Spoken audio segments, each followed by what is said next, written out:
There are two big things that really make acquisitions difficult. One is about people and one's about technology. If you lose your key product management people, you think about how long it takes you to recover that knowledge. It's at least a year. On the technology side, sometimes you end up acquiring products through these acquisitions that were hobbies for people, which is fine until you have to go support that for the long run and you can't find engineers who actually know that language. Welcome to Productside Stories, the podcast where we reveal the very real and raw lessons learned from product leaders and thinkers all over the world. I'm your host, Rina Alexin, CEO of Productside. Let's dive into today's episode. And today I have the pleasure to be speaking with Brian Fugere. Brian has over 30 years of product management experience spanning healthcare, media, software, and government sectors. Most recently, he served as a chief product officer at Symplr, where he led corporate strategy, product management, AI initiatives, and even the UX function for the company, focused on streamlining healthcare operations. At Symplr, he also oversaw the acquisition and integration of, I don't even know how many companies at this point, but many companies. And so I'm excited to talk to you today, Brian, about your extensive expertise. But I always love to ask this question first because I never hear the same story twice. What got you into product management to begin with? Well, thanks for having me. First and foremost, I'm looking forward to the conversation today. Like you said, I've been in product for a long time. I think it really started for me back in the day at AOL. So for those of you that remember AOL as a force on the internet, it was the internet for a while. I started there in the engineering organization, went into marketing for a few years, and then found myself in product management and learning really from the best. The gentleman that ran our group was a former Apple product leader. He helped build the Power Mac, so that was a long time ago. But it was a fantastic learning experience, and I was responsible for email, instant messenger, any kind of voice communications, anything that went in and out of the service. And it was a great learning environment to get into product. And I built a few things that lasted for 15 or 20 years. And that kind of was the bug that bit me. And it's neat as a product leader when you can build something that lasts longer than you're in that job.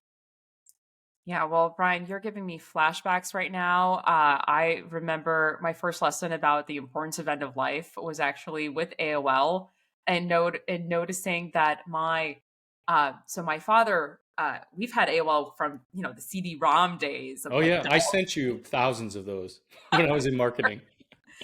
and he that's how he got on the internet was through that desktop. Yeah. And when they, obviously they had to end of life it at some point, he was quite upset.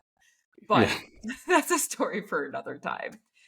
So I wanted to talk to you today because, again, M&A it's prevalent. It's everywhere. Lots of product leaders have to go through it.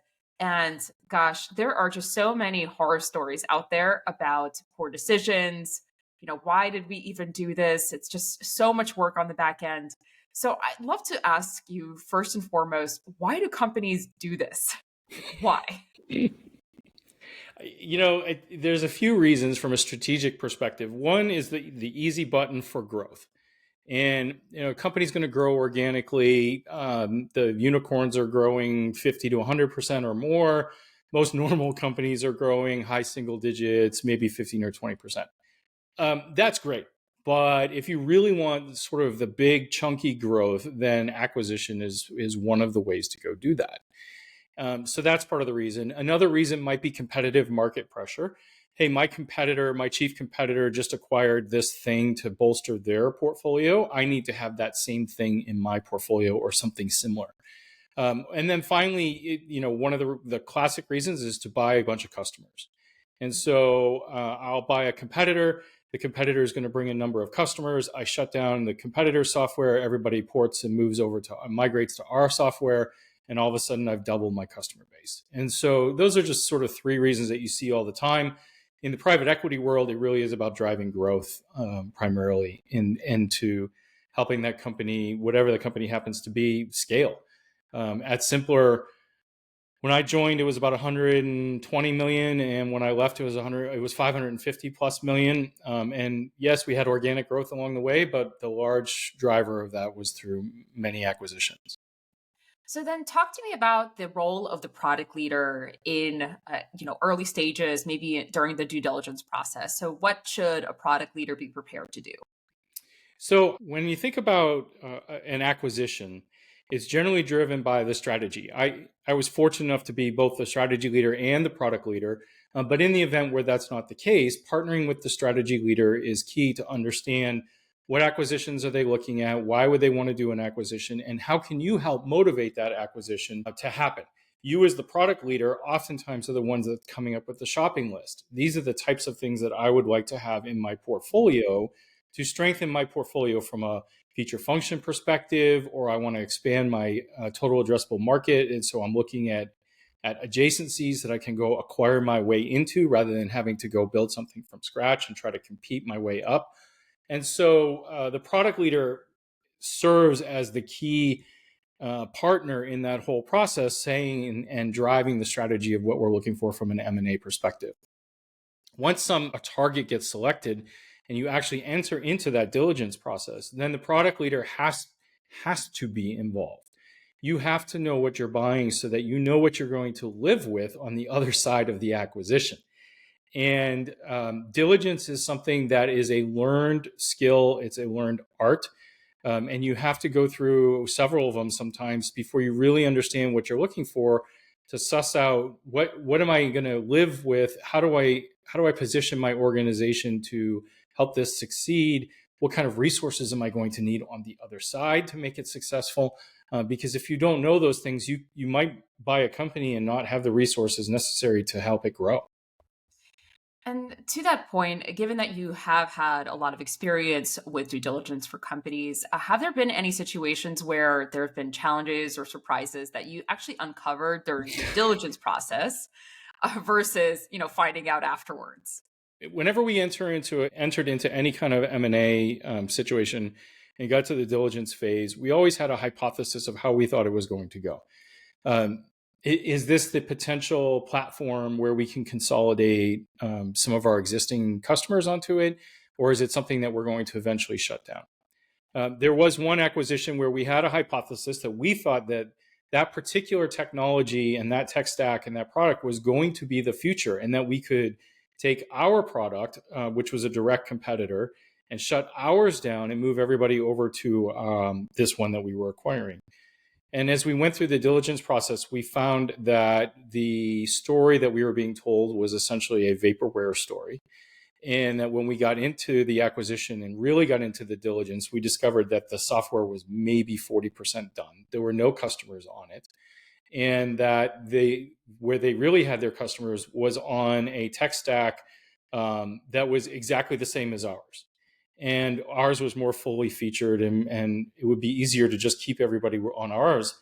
And so the entire hypothesis around the technology of the acquisition went out the window during the diligence process, and we had to kind of rejigger our whole approach based upon what we uncovered and learned. And that was a bit of a shock. In the long run, it worked out okay. Because we weren't doing the acquisition for a technology reason. We were doing it to get the customers in this case. But if it had been one for the technology, I would have walked away. So let me get this straight, though. You were acquiring basically a customer list at that point. That's what it turned into. Yeah. Were you acquiring any kind of brand reputation or anything? Like there are all these other intangibles that Sure. come with an acquisition, because it is, it's a company. It's more than just, it's a people as well, right? So Right. we're going to talk about integration of people. But because I did hear you say that on this technology or on the software you were expecting to buy, there were no customers. So how were you acquiring the customer list? Yeah, so they had an existing technology and they had this new platform that they were building. The way it had been initially presented to us was that the new platform was done and they were moving all their customers over to it. Turned out that it wasn't the case. And so, yeah, there was some reputational gain that we got. But the reality is we ended up with just the customers at that point. Yeah, That was that's okay. really interesting, though. Again, it goes to the very, very big importance of doing appropriate due diligence. Sometimes we see in the news all these stories of you acquire something and there weren't actually customers where they were reported customers. Even I think the most publicly known one was Twitter when Elon Musk started acquiring Right. it and found all the bots, right?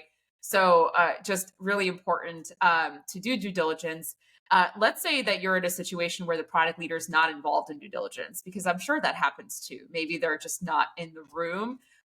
If you Is there anything that you would recommend for the product leader to do to make sure that they get involved in due diligence, because they have to then deal with the consequences, right? They're going to be Right. holding the bag at the end of the day. Yeah, I mean, I think it's pretty important for the product leader in the situation where you might find yourself on the outside of an M&A process, is to really stress to your corp dev team or whoever happens to be leading the process to say, look, I'm the one who has to live with this afterwards.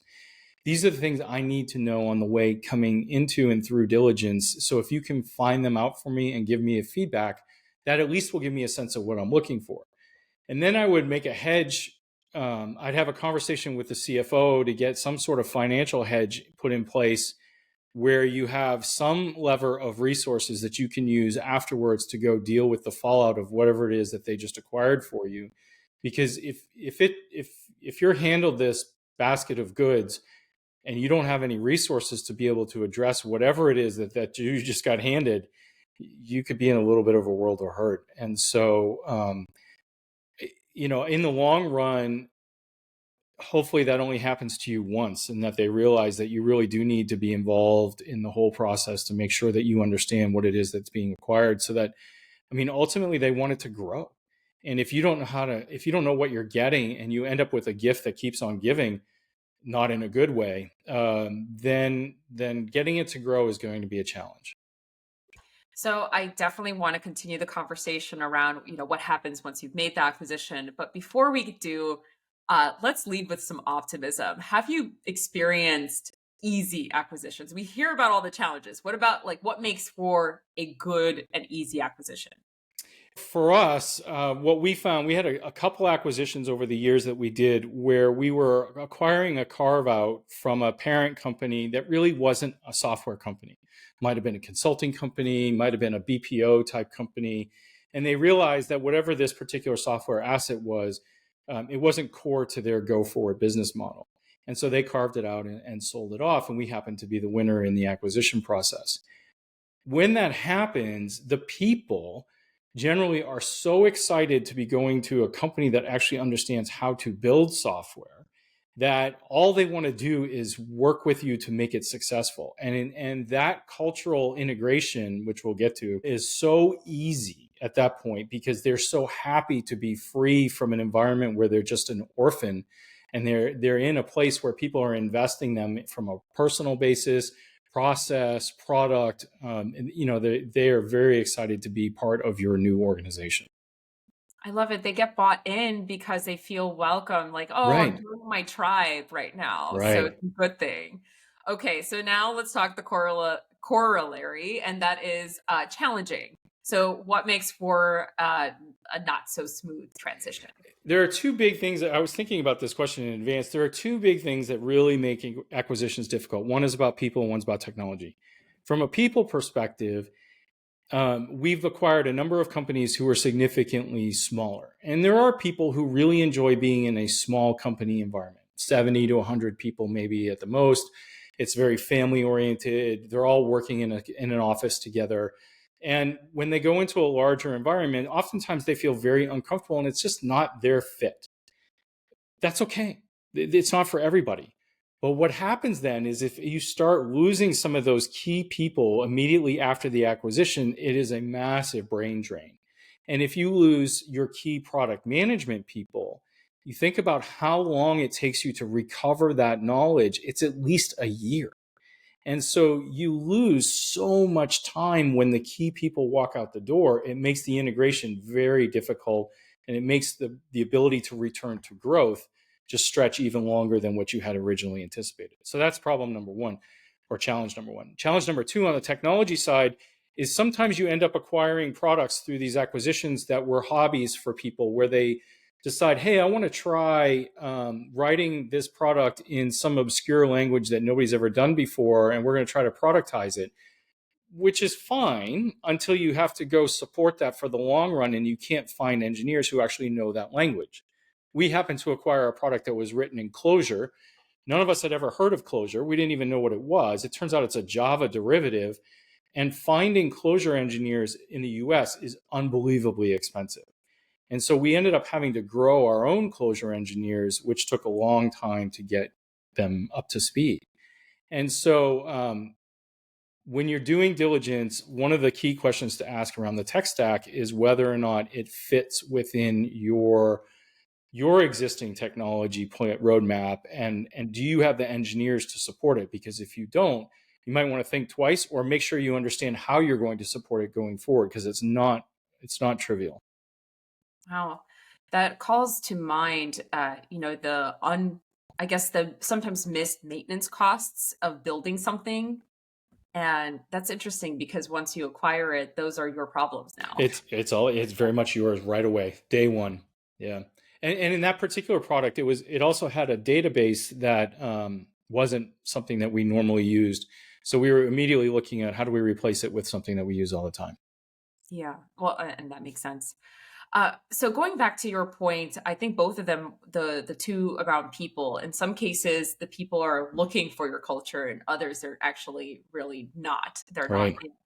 not. So is there any way, and I know this is a tricky question because it's hard, but is there any way to mitigate the risk of brain drain in that case?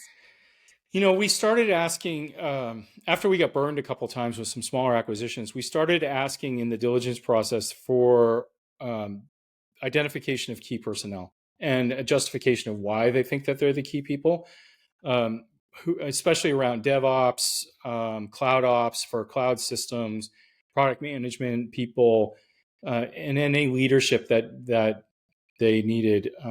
And so that way we could then try to retain them with some retention bonuses or some other incentives to keep them around for at least a little while so that we could get some sort of continuity in place.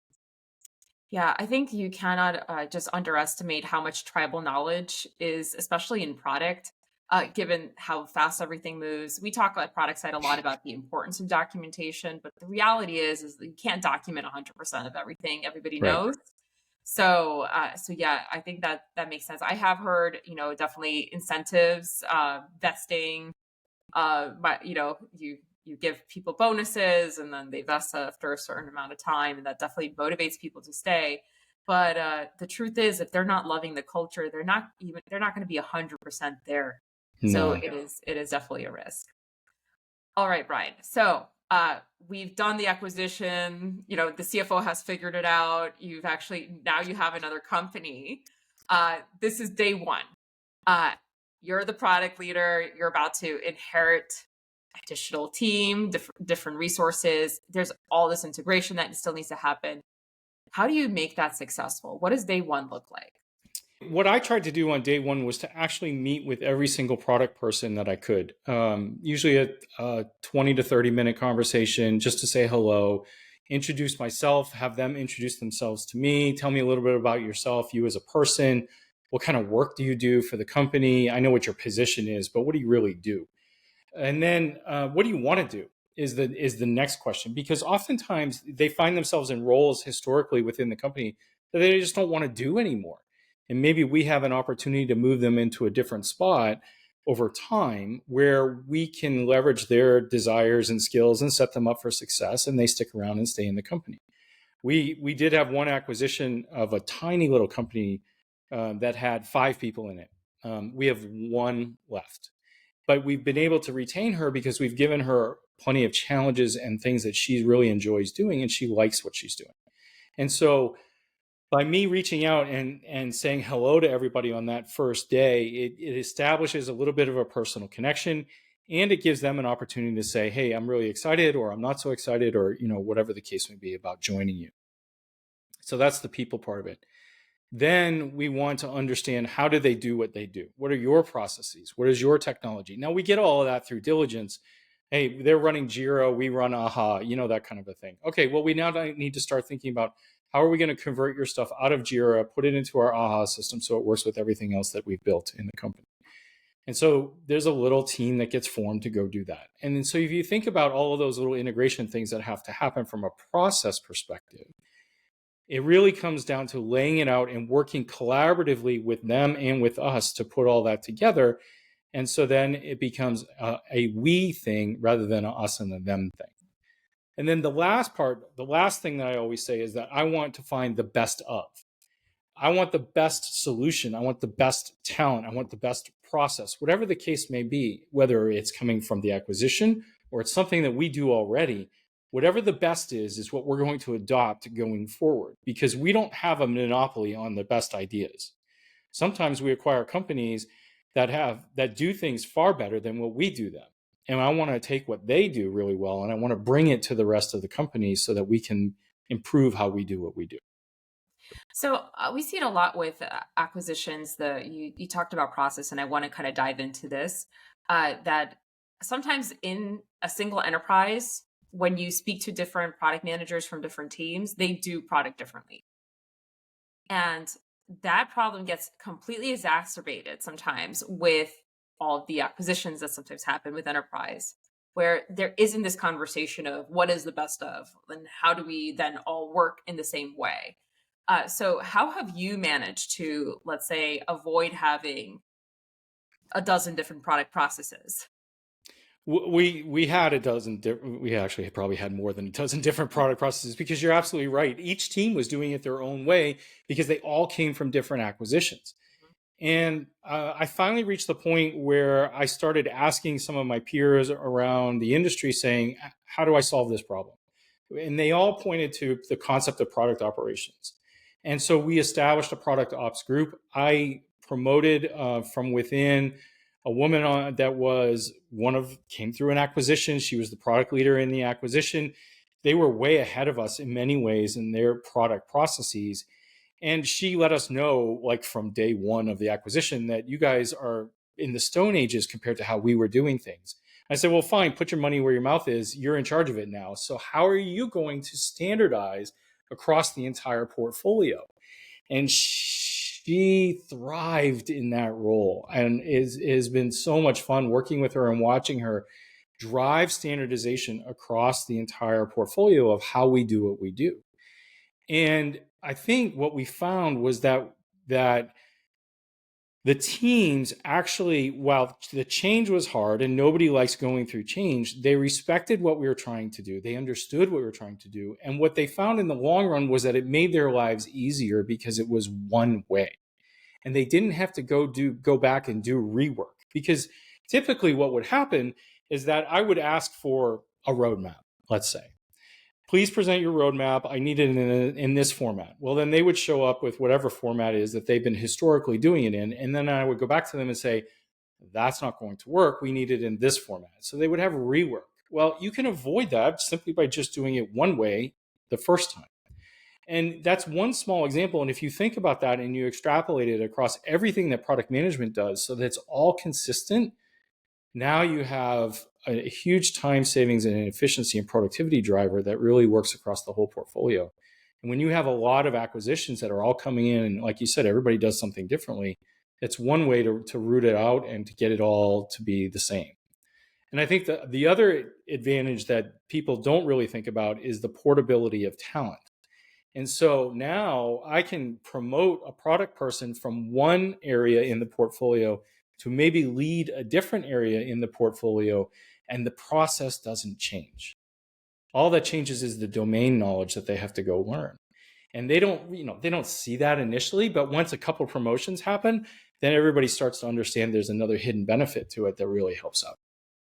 So Brian, I do want to echo. So we've seen this in organizations which have, very disparate product processes. They can't do that. What you're talking about, they can't take a product manager from, team A and then transport them into team B because of exactly this. Suddenly everyone's confused. But once they install and it's a lot of work. It is. Yeah. There's a lot of change management. There's also work with stakeholders who are used to also working with specific teams. But that's right. It is when they see a roadmap from their perspective, now it's the same no matter who they talk to. So there's Right. just a lot of benefits. But yeah, faster decision making, onboarding process, so much simpler. Right. That's a big one. And also just, man, the consistency of language. Everybody is just talking about the same things, and now That's right. they're not miscommunicating. That's something else that happens quite a bit. I That's see. right. Yeah, you're right. Those are other benefits too. That's totally right. And as I'm laughing because I'm like, oh yeah, that's right. We did that too. Yeah, we also find that people with product process in their company actually perform better on skills as well because they know what they're supposed to do. So Yeah. they score sometimes as much as like 20 to 30% above their peers, which don't have Wow. process. That's why I'm so obsessed with product process. It's just it's so valuable. And you saw some of the benefits and you're Yeah. laughing because you hear No, them. you're right. Absolutely right. Okay, so I love that you invested in product operations. And by the way, when I talk to product ops leaders who, they usually do start out in product management, what I love is they always apply product management principles to the problem of product management. Was that the case for you? Yes, it was. It was exactly how she did it, and she did it within the team, within product, and then she did it, like you said, with all the stakeholders, both other ones within the company and customer stakeholders as well. And it really, really worked out well for us. Yeah, I say that because I also just want for our audience listening to know that, this is possible to do. You already have the skill set in your That's right. company. You just have to find it, elevate it, and then commit to it. That's right. So it is That's quite exactly possible. right. Yeah, and the woman that I promoted, she went from director to senior director to VP in under 2 years because she did such a great job. I love that. Yeah. That's a changes. I love it. It's like career progression, but you're talking about somebody who's really changed her life in a Yeah. good way and then ripple effects across the organization. So well done. Okay, so going back to, so this is a really important piece around making acquisitions work. Hmm. So you talked a little bit about technology. Is there anything else in terms of maybe challenges or surprises outside of, let's say, the code is just written in a language nobody can support that a product leader should be aware of when they are doing an integration? I think that the only other piece that I tended to focus on was just do the fundamental question of do they have enough people to support whatever it is that they're doing. And it's very subjective because you don't know all their process and how they do what they do. But if you look at their product mix and you look at your own product mix and you can try to create some equivalency of, okay, if we had this, how would we do it? How would we staff it? And then how do they compare to that from a staffing perspective? Are they fat or are they thin or are they right on? It gives you some indication of the stress level that the people are under and what you're going to inherit when they come over. Oftentimes, to prep for an acquisition, companies will start reducing staff to make their EBITDA line look a little bit better. And typically, you're going to find a product team that's under some stress because they're short people. And it's important to try to find out as quickly as possible, is it painfully short or can you live with it level of short? And what are you going to do about it once you get your hands on it?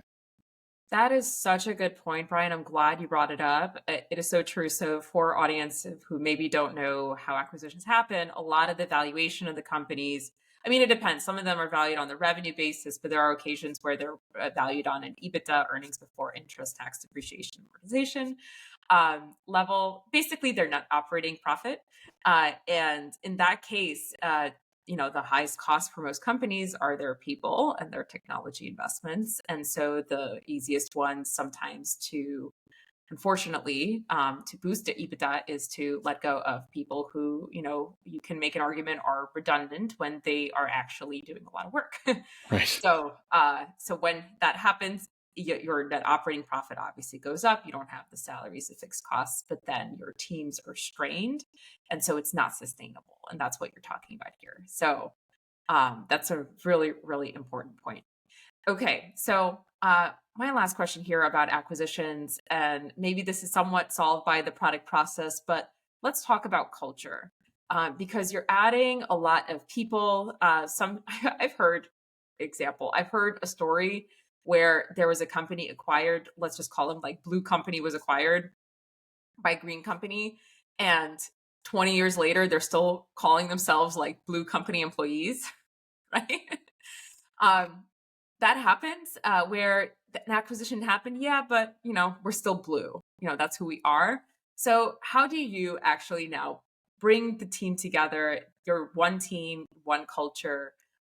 What are some of those soft elements of an acquisition that you could maybe share a few stories on? I think the language that you're talking about is key. I never tolerated any kind of us and them or Symplr, and Symplr does this and we don't do it that way. I'm like, no, no, no, no. This is all us. We're all doing it together. We're all going to find that one way together. We are Symplr. It's the Symplr way, and we're going to go figure it out together.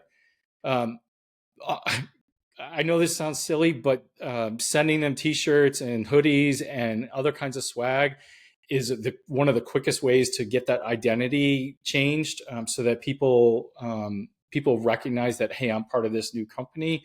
We had a tradition. It wasn't written down anywhere, but Fridays were wear your swag day. And so, you get on a call and everybody's got some sort of Symplr jersey on, whether it's their new hire orientation T-shirt or it's something that they got over the years that they were with the company. And it was always a, wow, where did you get that one kind of a question at times. And it just forces people to start to feel part of that community. And then I think one of the big things around the culture is to make them feel like they have an opportunity to provide input into how they're going to be integrated into your organization. And the whole question of best of, it really isn't something that I just say to make people feel good. I truly want to understand, how are you doing what you do? And is there something that you're doing that's better than how we do it? And we can adopt it. And in those cases, they often feel really good when there's something that they bring to the table that we are adopting portfolio wide because they did it and it's better than how Symplr did it. And so they feel some ownership of it and they feel really energized to help teach everybody else. Here's how we did it. Here's how it can fit within within the broader portfolio. And those small little things give everybody a sense of belonging that they maybe would feel a little antsy about on their way in the door. I love that. That kind of gives not just ownership, but also creates bonds and experiences between the different employees. And so it really does solidify that they're one team. That's a really good point. Okay, Brian, I had this question. I just had this. I wanted to ask you. Maybe there is no answer here, but do you have an acquisition that you're just so proud of that far exceeded your expectations, and maybe why? What was true about that acquisition that it worked out so well? We did an acquisition probably 3 years ago now, February 3 years ago. So we're coming up on the third anniversary, where it was a carve out from a company that didn't really invest in the software and hadn't invested in it in like 10 years. And I remember competing against this particular company before they even went through their own acquisition process to get to where they were. It was the cream of the crop in the industry. It was one of those that, oh my God, I'm competing against this particular company. I'm never going to win. And most of the time I would lose. After all those intervening years and they were turned into this orphan, the software really, really suffered and the customer experience suffered. And when we acquired them, we were promptly informed by the largest health system in the country that they were going to leave. And the CEO, our CEO, and I went and paid them a visit and said, look, here's the situation. Here's what they were experiencing over the last 10 years while they were part of this other company. Here's how we operate.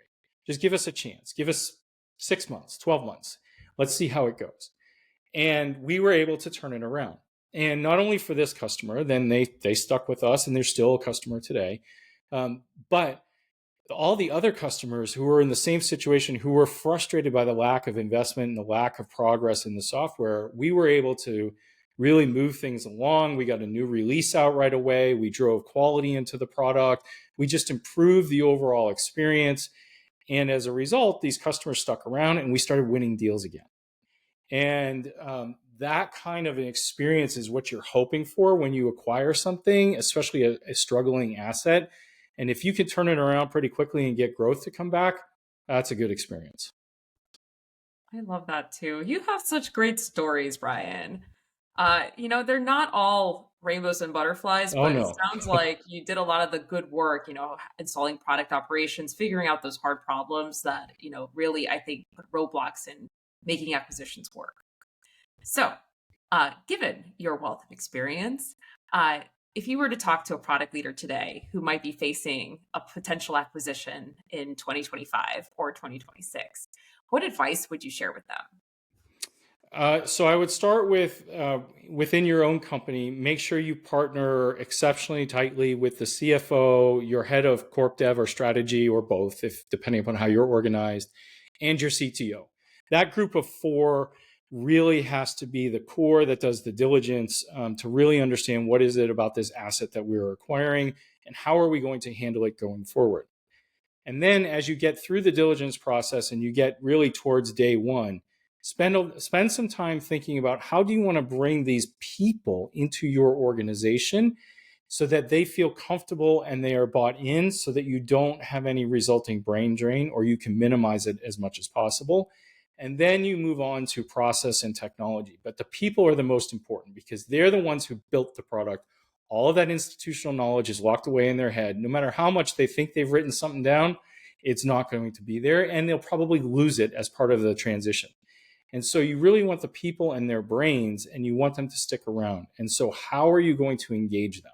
If you can do those two things, if you can do your diligence really well, and you can keep the people from the acquisition, you're setting yourself up for a higher chance of success than you wouldn't if you focused elsewhere.